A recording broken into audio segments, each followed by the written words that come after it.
Nellis Air Force Base manages the premier aerial combat training range in the world. The Nevada Test and Training Range comprises 7 mountain ranges, above which military pilots are given real-world training experience.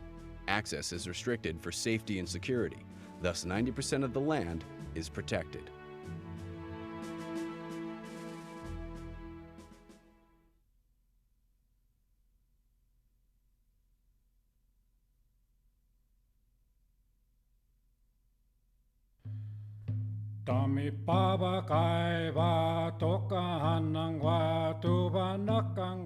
As far back as I could remember, I've always gone out with my folks to pick pine nuts.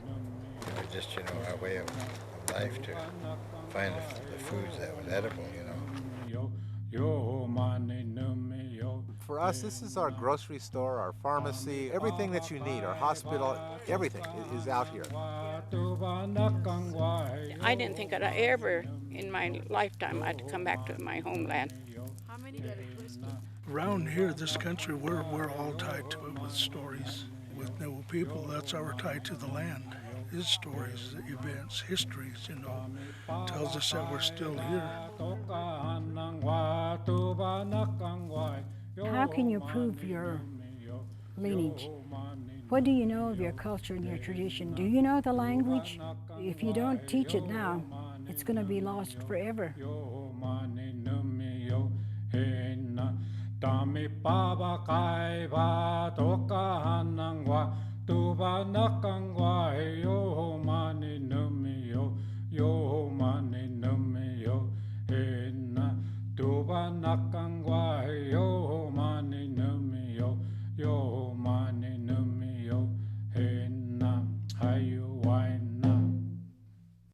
Indian people are portrayed as being primitive and not being very sophisticated, but yet we know about astronomy and we know about geology and botany and biology and all the other sciences and things. Those are a part of our culture too. It's just that we look at things differently than what most people tend to look at it.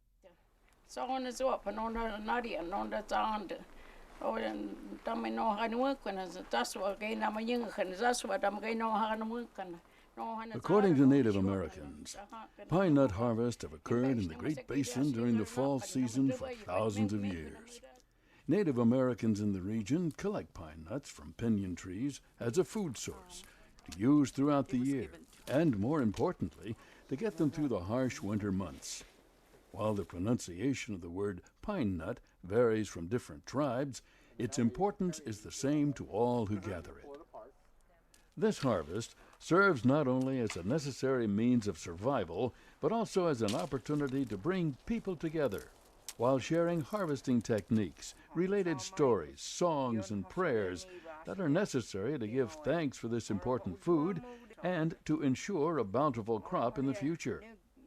Equally important is the continuation of the culture from one generation to the next. One tale, often told to the younger generations, is about how the pine nuts arrived in the region. This particular story is of the Western Shoshone origin. One of the things we have in our history is a pine nuts where it come from. Over towards Austin, that's where the coyote and his little friends were hanging out in the evening time like this. And they was laying on a big rock, and he was just kind of relaxed, and he took in a deep breath, but there was a breeze blowing from the north. It was blowing the smell of the pine nuts. And he breathed in real deep, and he spit out blood. And he kind of went into convulsions and pretty near died over there, and his little buddies, they got worried about him and said, well, what happened? And he says, there's a smell. He says, it's a different smell. So they went up towards Duck Valley, Idaho. They found the people, they had pine nuts, the trees, they were cooking pine nuts. So they challenged them to a hand game. And they had a song that put them, the opposing team to sleep. And the coyote, he told the mouse, he says, you run around through the rafters and look around. I guess they live in donis like this. We call it doni. They're all put together with like these juniper trees. So he started looking around, and way up high on one spot there was a little bag of pine nuts. It was tied up with a buckskin, and he gnawed it, and it fell down after he gnawed the string. It landed right next to the guys that were asleep, and one of the old ladies woke up, and she said, she was going to holler, "Hey, they're still in our pine nuts." So the cottontail, he jumps across and he went like this, and he touched her on the mouth like that. She went back to sleep, and they started coming back this way towards their home. And as they were coming, each one of the animals that were there, they relayed the pine nuts until they got over here at a place called Smoky Valley. They caught up to the coyote there, and they killed him. But he handed the pine nuts off to the crow. The crow, he made it down to the end of the mountain range, and he was killed. He was killed there. And the mountain is red where he was killed. So, but before they killed him, that time, I guess, they talk about a lot of what we call magic nowadays. They will a lot of things to happen. So what the crow did was he willed his leg to be hollow. So, in other words, the leg, he willed it to be rotten, and he hid the pine nuts in his leg. So they killed him, and in their anger, they kicked his leg, and the pine nuts scattered all over. And that's in like this country here, because it's just a little farther to the north where he was killed. This is the way the pine nuts scattered here. But so after that, the people who lost their pine nuts, they went back to their homelands. But what they seen was like there's these mountains all up through here, back through here like this. Was little campfires were coming up, see little puffs of smoke. And they says, well, there's no use fighting over these pine nuts because the Indians now have it. And that's how we got it, was that it was stolen, coyotes stole it. So with our stories, what we share is like the places, that's our connection to our land, is through our stories. What happens to animals like the cranes, the personalities, the songs. All this is all tied up in one. This is how stories are passed on this way as we tell our grandchildren, our children, our grandchildren, whoever wants to listen. And then that's what the whole thing about is a story is alive. To us, it's our history. I knocked those down already. The location of the pine nut harvest holds special significance to all Native Americans. A spiritual connection is made with the land through centuries of learning, gathering, and socializing in these areas.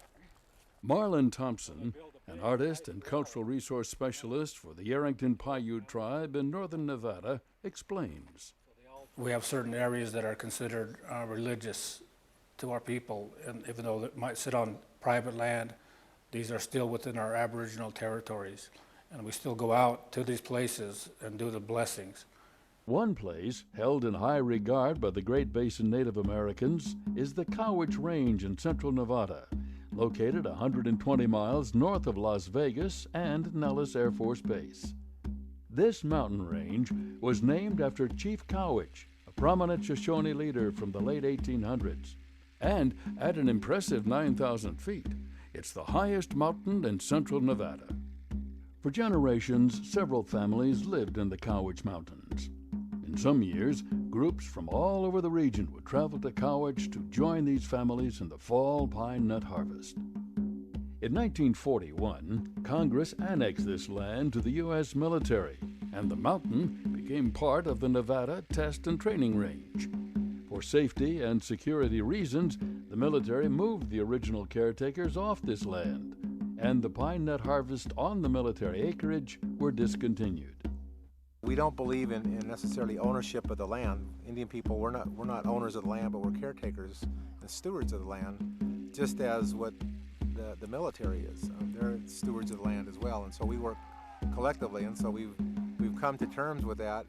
The preservation efforts by the Air Force resulted in the discovery of archaeological materials and evidence of food processing, habitation, and ceremonial uses. The artifacts are left in place as if someday the people might return.